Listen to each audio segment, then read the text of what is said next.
What is up, guys, and welcome to the Strength of Body and Mind podcast. My name is Gordon. I'm going to be your host, and this is episode 86. And I want to know right off the bat, do you ever freak out and get overwhelmed when you think about how far left you have to go in order to reach your fitness goal? So a lot of people are very far away from their goals. Okay. You might be one of those people. You might be 20, 30, 40, 50, 100 pounds away from the weight loss goal that you have. Or you might be, 20 pounds of muscle away from your muscle growth and muscle development and muscle building goal, right? You might be that far away, which is a long way. I mean, that's a good amount of time needed to achieve any of those goals, and dedication and sacrifice and patience in order to get there. And here's the thing, when you start making progress, I actually tell my clients this all the time, when you start making progress, it's a really cool feeling at first because you start to make progress. You start to get closer to your goal. You start to see changes, you start to feel changes. You look in the mirror and all of a sudden you look a little bit different. And then day in and day out, things change. Body fat melts off, muscle grows, and you start to see definition and different like muscle details that you maybe have never seen before in the past. And it's an awesome feeling. It's really cool. And it makes you feel really good. And that alone can be a source of motivation and inspiration and drive for a period of time. However, at some point, a lot of that drive, a lot of that motivation starts to fall off. And the reason for that, well, there's so many different reasons, but a lot of the reason for that is because people develop subconsciously a level of complacency. And they do that it's subconscious. They're not thinking about it. They're not trying to, but they get comfortable. And as they see progress happen, they are addicted to that for a while. And then either the progress slows down because that's the way the body works, or they get kind of used to it, and they get so used to it that it's almost like expected. So that's the thing, right? When it becomes expected, like let's just say you've been losing a pound a week for like 2 straight months. So you're on you've lost 8 pounds over 2 months or 9 pounds over 2 months. And you start to get used to that. I mean, that's 60 straight days, almost 60, 61, 62 straight days of losing weight every single week. And a lot of times if you're weighing yourself every day, you'll see 0.1, 0.2, 0.3, maybe half a pound variation, and sometimes, negatively. So you're dropping weight every single day. So you start to see these little changes every single day. And as you get used to that, you start to become complacent. Okay. When you start to expect it, that's when people get complacent. But that's when they start to waver a little bit. They start to go off course a little bit and maybe start eating things they don't want to eat, or they wouldn't have eaten like a month earlier. And this is just what happens. So when people experience that and they don't really realize it's happening, they start to develop a little bit of anxiety, if you will, or a little bit of freak out, a little bit of impatience. And when that happens, things usually cascade out of control. Okay. And you can have days like this where it seems like you'll experience these things and your goal will seem so far away. Even though a month ago, when you were even further away, you were in a different headspace and you were thinking about it differently. And the trajectory to get there was something you were thinking about differently and looking at differently. And it almost seemed like your goal was closer at that point, even though at this point, right, a month later, because you're having all these mindset things that are throwing you off course mentally, the goal actually seems further away. So think about that for a second. As you get closer to the goal, sometimes the goal actually feels further away. And if this is you, this happens to everybody. So hopefully you hear that and you understand that this isn't abnormal. This isn't weird. It's not unusual. It happens to everybody. And the thing is, this usually happens at periodic intervals. And one of the most common intervals is on between like day 90 and day 120, right? Somewhere in there, between that 3 and 4 month mark.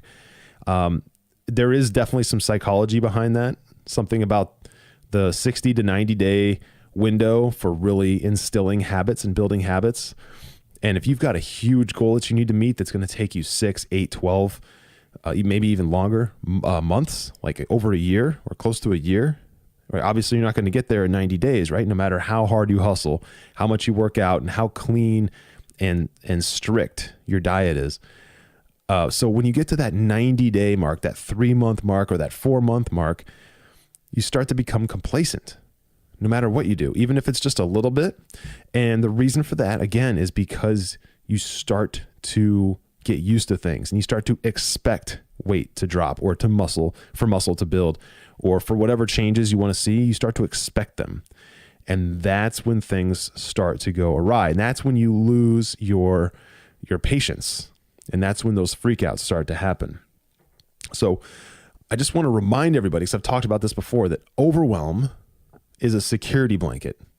Okay, overwhelm is a security blanket. It's a defense mechanism that we all have internally. And usually that happens, overwhelm happens when you have so many things going on, and to keep yourself from experiencing like an actual medical episode, you start to feel overwhelmed. Your body actually starts to feel overwhelmed, which sends you into a state of basically just neutrality, like not doing anything. You're not investing an excessive amount of energy or focus in anything at that point. When things overwhelm you so much that you become actually stressed and overrun and overwhelmed physically, it's because your body and your mind don't want you to go to that next level, right? And what ends up happening is you end up doing nothing. If you think about that, when's the last time that you had just so many things going on, you get so overwhelmed that you actually got nothing done? Maybe this was at work, maybe this was at home, maybe you have a couple kids or something, and you just got so overwhelmed with everything going on that all you wanted to do was just snap your fingers and escape and get out, because there was almost seemed like there was too much, and there was so much going on that you couldn't focus on anything. And that's usually what happens, is things get so out of control that you can't focus on anything, and you have to kind of like hit rock bottom, if you will, in your mind, and then clear the slate and sort of start over. And in fitness, like that's something that happens to everybody, because as you start to build yourself up to a regular program, you start to take on the nutrition piece, then you start to take on the training piece or the workout piece, then you start to take on these affirmations and these other things that you really need mentally to keep you going, to keep you focused, and to keep you driven, and to keep your mindset in that space where you know everything is achievable. And once you start to put all those things together and you got a system that's rocking and rolling and you're doing great, then other things start to trickle in, like outside influences, friends, family members, coworkers, neighbors. And there's things that are around you now. And after a period of time, when you become used to training and working out, and used to eating clean and consistent, and used to keeping your mindset in a good space, once that becomes almost habitual and almost routine, that's when things get dangerous, because you're no longer focusing on it. It's no longer at the front of your mind. It's now in the back of your mind because it's habitual, right? So you're no longer thinking about it as actively. So I usually make my clients journal in order to keep this front of mind all the time. So I make them journal every single morning or every single night, at least once a day, so that they are, and these are different things that they're writing down every day to keep all of this front of mind. Okay, to keep this fully in the front so they don't lose track of it, so they don't become complacent. And the more you do that, the more, that's like a little tactic for you guys. It's one of the things that keeps it out in front of you, so you never can become so habitual with it and so routine with it that you forget about it. But here's the thing. Even if you do that, right? Even if you do that and you're journaling every single day, or you're doing something else, some other ritual every single day to try and keep it front of mind, even that can become habitual, and even that can become routine. So if you think about it, there's really no way to truly avoid it. Okay, there's no way to truly avoid experiencing these feelings. So what you need to do is develop some other mechanisms to just try and negate as much of it as possible. Okay. Now, no one can negate it 100%, which is why I'm such an advocate for accountability and mentorship and coaching. I think it's so incredibly powerful to have someone in your life that can do that, whose sole purpose of being in your life, the sole purpose for their relationship with you is to keep you accountable, to keep you focused, to keep you from slipping, basically. And again, that's just why I'm such an advocate for coaching. That's why I invest in coaching, and it's one of the greatest decisions that I've ever made. But some other things that you can do are to try and put this choice, this question, at the front of your mind, and to use it with every decision you make. Okay. And that is, what is my intention and what is my desired outcome? Okay. What is my intention and what is my desired outcome? And the thing with those are, like, let's just really just in your head right now, just make up any scenario that you've lived over the last 24 hours, the last 48 hours, the last 36 hours. What are a decision you have to make, right? Think of a decision that you have to make. Before you make that decision, you can really think, like, what is my intention with the decision I'm about to make, or this thing that I'm about to do? And what is the desired outcome that I have for making this decision or for doing this thing?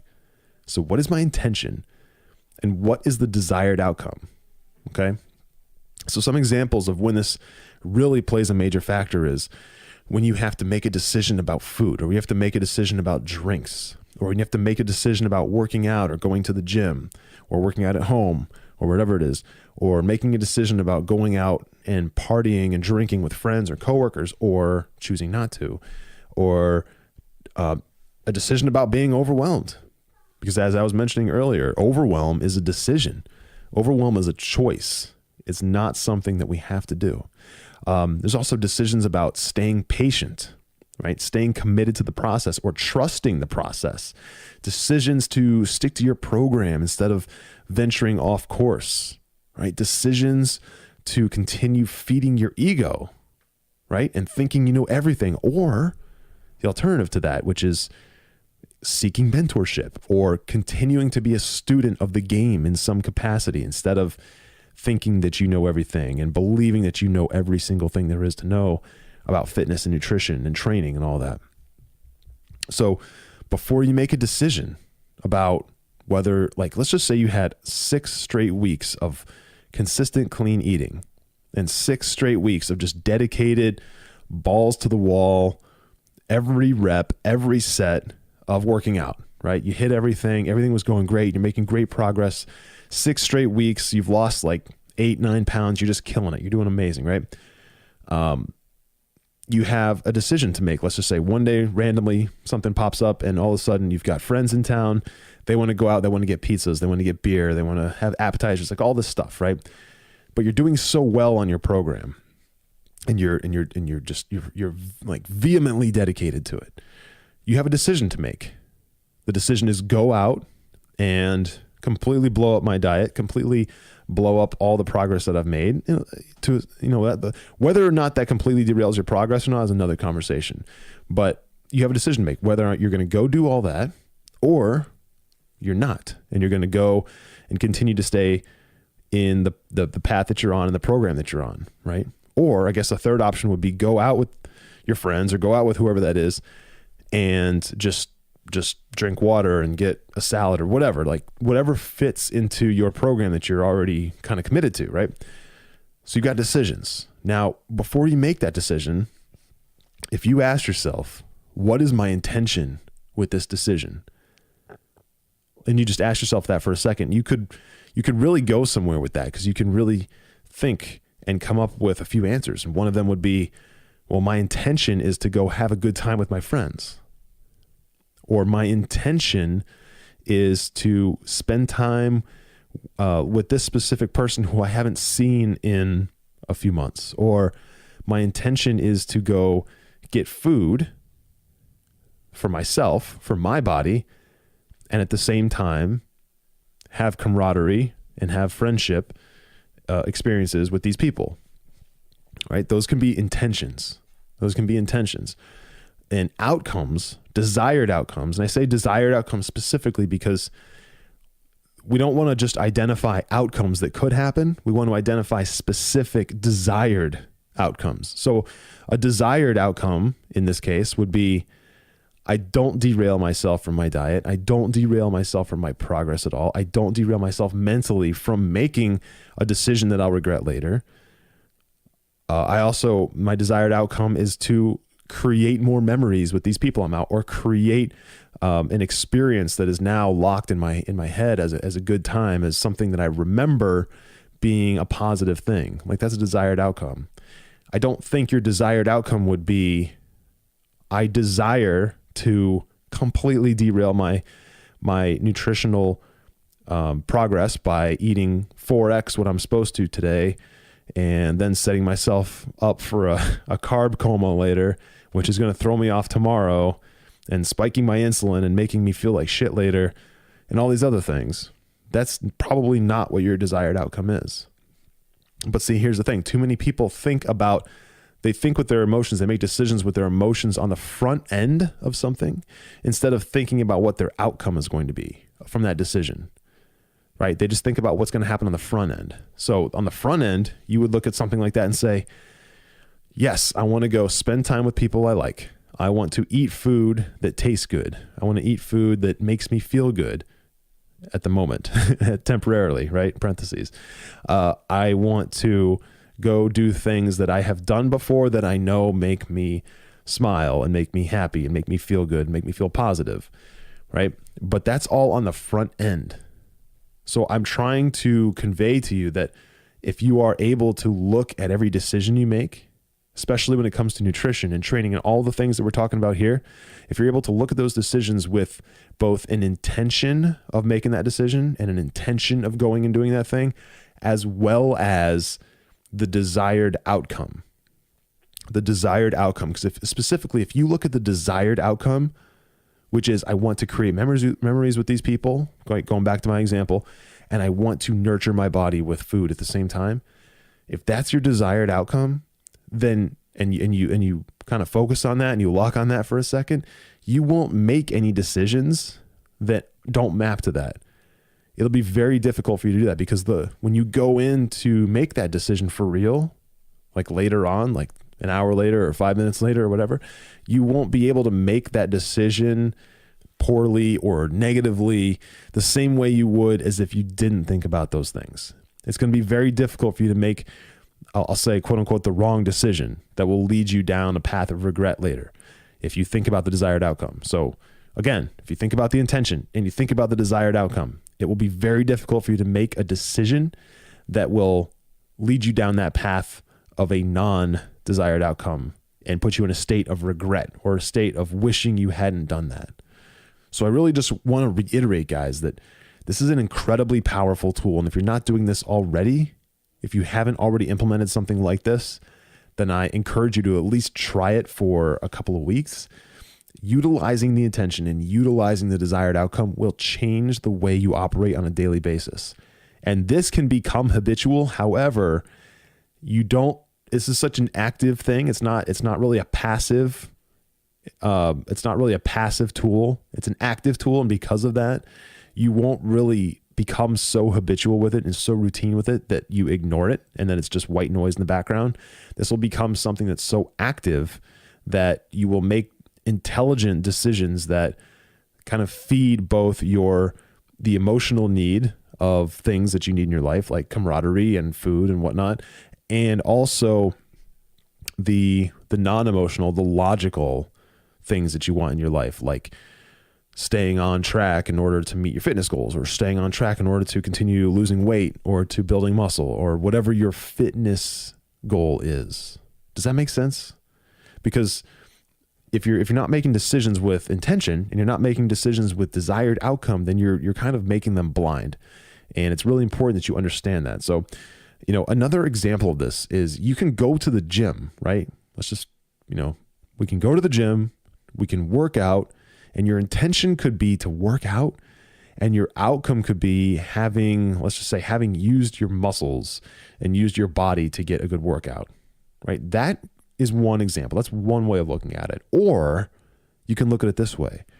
You can go to the gym and you can work out, and your intention could be to utilize a powerful hypertrophy-based approach to really put wear and tear on your muscles so that you can grow them, okay? And your desired outcome could be something like to push yourself to the most muscle development of whatever the prime mover is for that day. Let's just say it's your back. So it would be to push yourself to the most rear delt and rhomboid and latissimus and even bicep development possible for that day, right? That could be your desired outcome. So your desired outcome shifts from I'm just going to go and I'm going to get a good workout to I'm going to go and I'm going to stress my back muscles so much so that they rip and they tear, and I induce so much trauma on them that they grow and rebuild and repair stronger and bigger and better than they were than the day before I went into the gym, right? You see the difference there? You see the difference in the desired outcome? And if you have that clarity with every decision you make, that I'm going to get this desired outcome, I'm going to make the decision right now with this is my intention and my desired outcome is this, then if you proclaim that, right, and you make that the thing and you plant your flag on that, then you go into that decision and you operate in that decision so that you get that desired outcome or very, very close to it. But if you go in blind, guys, you're not going to get as much out of it as you want. And this goes for even going to the gym or even preparing a meal, right? I've actually found myself doing this. So check this out. If my intention is to make a meal that I've made 100 different times, 200, 300 different times, it could be the same meal. I eat a lot of salads. I call them high volume salads. They're just big salads with a lot of stuff in them, a lot of vegetables. I also eat a lot of burrito bowls. I make my own burrito bowls. Anyway, if I make the same salad that I've made hundreds of times before, and I'm not active with my decision-making about it, and I'm not like, let's just say I'm not cutting. Let's just say I'm just a regular, I'm on a maintenance cycle, and I go in to make that salad, and I don't think about my desired outcome. A lot of times that salad can escalate a little bit, and I can end up adding some things to it that I don't need, quite honestly, and that don't map to my goals. This can happen. This has happened.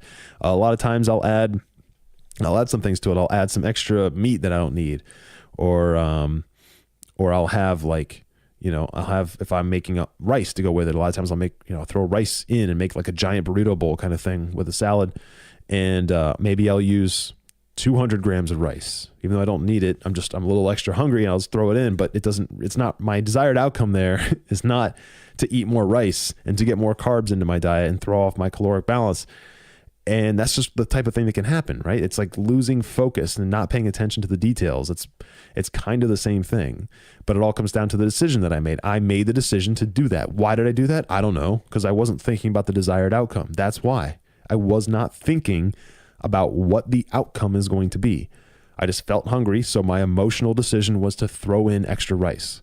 That's it. It's that black and white. There's really nothing behind it. So I encourage you guys, if you're not doing this already, think about the intention and think about the desired outcome that you have before you make any decision. So that's all I have for today, guys. Thank you so much for listening. If you haven't already, please go over to iTunes and leave me a rating and a review so I can reach more people and get more of this into more ears of others. And if you have anyone in your life that needs to hear these words, please go ahead and share this with them. The podcast is growing. It's pretty cool. I think we just hit 12,000 downloads, which is pretty awesome. So I'm looking to grow more and to get into more ears of others. So again, if you have anyone in your life that needs to hear this, please share them. And again, go over to iTunes and leave me a rating and review. I would appreciate that so much. So as always, guys, thank you so much for listening. I appreciate it. And don't forget, train with purpose. And I will see you guys in the next episode. See ya.